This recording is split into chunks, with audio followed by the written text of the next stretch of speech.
This video will be about my opinions on how slavery affects the prison system and how the prison uses their inmates to make money in a slave trade way. This includes immigration, this includes how race affects it, this includes all the corporations that use the prison system and make money from them in a privatized manner. Slavery has been going on for a long time. Before the transatlantic slavery and after, obviously, as I'm going to speak about. Slavery and what slavery means is something that we need to become accustomed to, because it's happening right under our noses. I'm going to explain what slavery is before I go on to explaining how prisons are a huge functioning slave trade system. So let's look at the definition of slave in the English Oxford Dictionary, okay? And it says slave, a person who is legally property of another and is forced to obey them. It's very similar to what is going on within the prison system. Let's go on to the next one. A person who works very hard without proper remuneration or appreciation. So that's another definition of what a slave is. Okay? This is what I'm trying to explain to you. A slave isn't just what we've been fed to believe a slave is. That is slavery. Okay? The transatlantic slave trade was slavery. And it is disgusting that that happened. But I don't want you to be blinded by them just fueling one type of slavery when there's so much more going on, and still with race. Okay? The next one, a person who is excessively dependent upon or controlled by something. You could be a slave to crack cocaine. You could be a slave to food. Okay? Slave is more, for me, to do with how you are, how you act towards something. It's not just someone taking you and making you do things that you don't want to do. There is more to being a slave. Okay? And the last one is a device or part of one directly controlled by another. Okay? Do you understand? So there's many ways that we can interpret what a slave is. Please keep that in mind. So I couldn't do this video without just quickly putting the 13th Amendment in there. And let's read it. Section 1. Neither slavery nor involuntary servitude, except as punishment for crime whereof the party shall have been duly convicted, shall exist within the United States or any place subject to their jurisdiction. So what that means is, unless you've been jailed or convicted of a crime, you can't be slaved. Then when you look at the numbers of people going to jail and what race they are, it becomes clear why there is that issue in the prison system. There are certain people still being slaved from the transatlantic slave trade through the prison system and through racism. On top of that, you have white people who are considered lower class, poor. They're also now being chucked in with people who are black to a certain extent.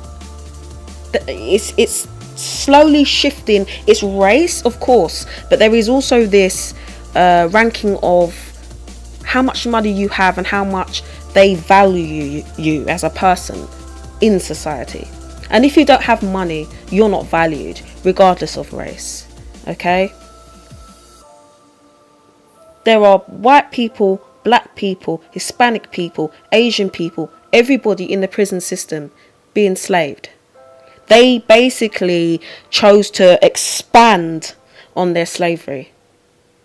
Okay, so this is The Guardian, and I just wanted to show you this. It says, buying your way out of jail is wrong. It's time to end America's bail system. Okay, and what I wanted to show you was how much they make, how much the industry, the bail bond industry makes a year. And they make approximately $2 billion a year in revenue. Okay, this is just one industry involved within the prison system that uses, the slaves, the inmates, to make money. And there are more inmates in jail, if I haven't said it before, that haven't been convicted of any crimes. There's a lot of people in jail who just can't bond their way out because they're poor. Okay, let's look at this. Get down to here. And it says here, there has been an increasing public recognition that America's bail system is broken, that a system of justice simply cannot operate with legitimacy when the dollars in a person's pocket dictate whether a person who has not yet been found guilty of any crime is kept behind bars or forced into financial hardship in order to secure their freedom. So not can they only not get, either they can't leave jail and have to be a slave, or they leave jail and they owe a load of money for no reason. Because a lot of people who are incarcerated shouldn't be, in the sense that some have committed crimes but they're not worth being incarcerated for. Some can't, like I say, they can't bail themselves out. They've been put into places where there are murderers, for example. And then you have ones that are in jail for crimes that are just not worth a prison sentence, if you understand what I mean. Okay, so this is what I'm talking about. Race has become a big issue within this particular thing that I'm talking about, because, as you know, people who are black or ethnic minority of any kind, they don't have the money to pay to get out, because they've been put in a system within America where if you are black or ethnic minority, it's hard to make money, it's hard to get jobs, you generally are poorer than someone who is white, and it's just a fact. It's just a fact. It's something we can't change. There are a lot of black people also being arrested that shouldn't be. There are also a lot of black people, like I said, that can't bond their ways out because of the reasons I said. So there's a lot working here. Society knows how it acts. The government knows how the society works. The prison authorities know how society works, and they use that system to incarcerate people, to carry on the slavery, to make money for these exterior private owned companies that are, a lot of them are owned by the prison system in some type of way also. So this is a big factor. The bail bond system is corrupt, abusive, regardless of whether you can get out or not. Because even if you can get out, if you're poor, the likelihood is you've then got a whole nother debt to deal with. So this is another one by The Guardian, and this is to do with the UK, but it connects to the US. Okay, we all have this issue. It's just that in the US it's a big issue. The US has the most detained immigrants in the world, and for you to be detained as being an immigrant, trying to move maybe for the safety of your life, for example, you shouldn't be incarcerated. If they want to do anything, you should be sent back. Why are they incarcerating you and then saying, well, you should go back? Okay, it's money. Let me read this. The Home Office, and I see a lot with the UK Home Office because I don't live too far from it, so I see what goes on. And it says the Home Office has paid a handful of private contractors hundreds of millions of pounds to run the UK's immigration removal centres. Okay, contracts. Okay, contracts, money. But no one knows for certain just how profitable the industry is. Industry, which means it's a business. Okay? One of the 10 UK facilities is run by Her Majesty's Prison and Probation Services, which is the major one, the most important one within the UK. But the rest are contracted out to outsourcing firms, G4S, Mighty, Serco, and the US-owned GEO Group. Okay? So this is business. This is another industry involved. Okay, immigration is a big business. They might act like they don't want immigrants, but they do. They just don't want them to be looked at in a good light. They are slaves to the system. Remember what slave means. Immigrants are slaves. Let me read on. Earlier this year, Mighty won what is believed to be the largest immigration detention contract ever awarded, valued at more than 500 million. The contract will cover a range of services, and it is not known how much of this for management of removal centres. Okay, let me go down to here. This is basically a map, of the detention centres within the UK. If we look at Brook House, for example, which is down here, okay? This is London right here, and just below we have Brook House, okay? Let's go down and look at Brook House. Brook House, value awarded 90.4 million for immigration. This is the UK. So you can understand what's probably going on in the US. They have the biggest immigration detained within their system. There's a lot of money getting thrown around there. Okay, so you can see here where it says turning to people who are locked up criminally and civilly for immigration related issues. We find that 13,000 people are in federal prison for criminal convictions of violating federal immigration laws. Okay, so these are non-violent, literally just going through a border or not giving you the right documents or something of that kind. Okay, think about that.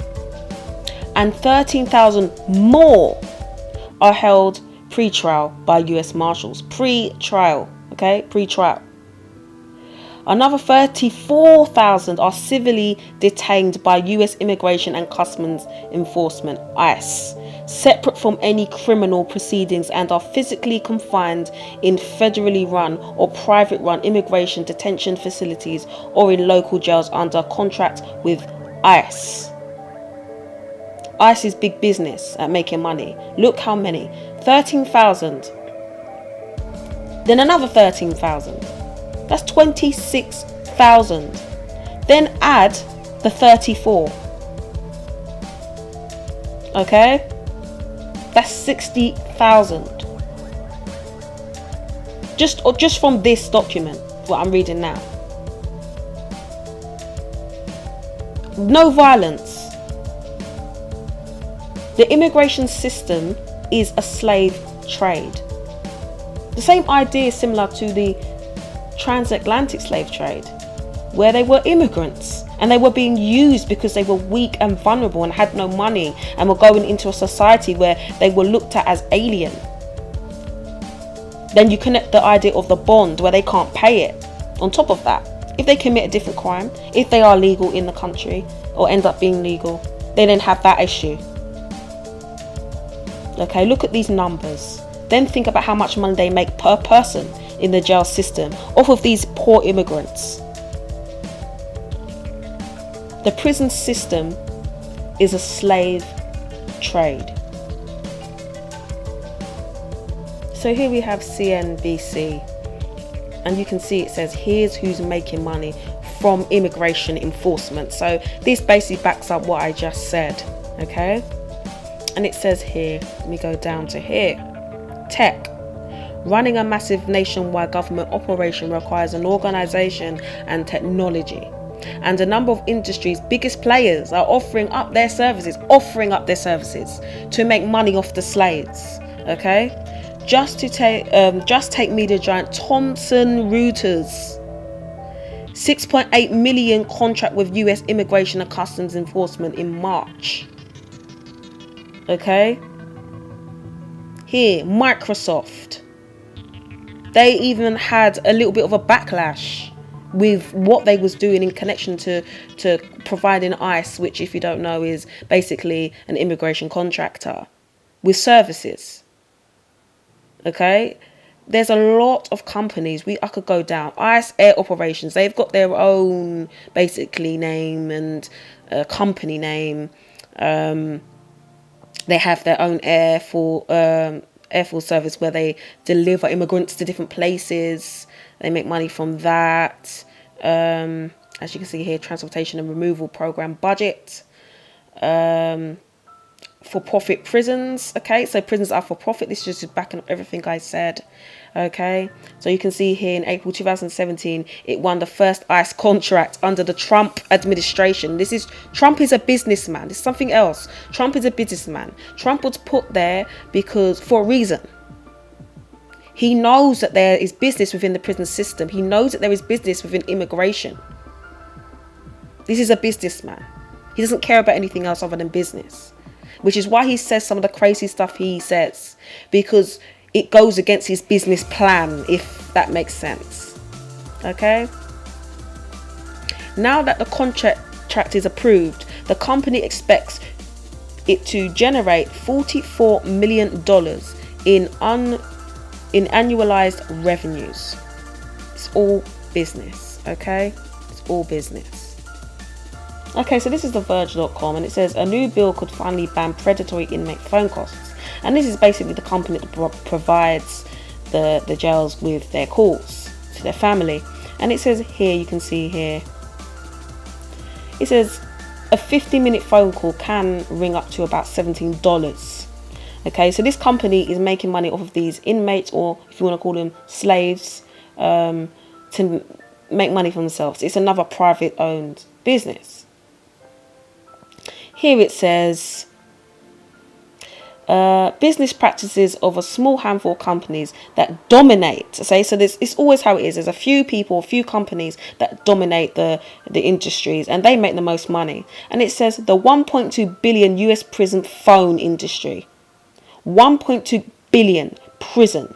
How many industries make most of their money off of the prison system? I've only showed you a few. This is another one. Okay. And it says here that Obama actually wanted to cap those calls. Okay. But Trump and his administration doesn't want to. Well, they didn't want to at the time, but they don't want to now. Okay. So like I said, it's all business. That's why the president is technically a businessman.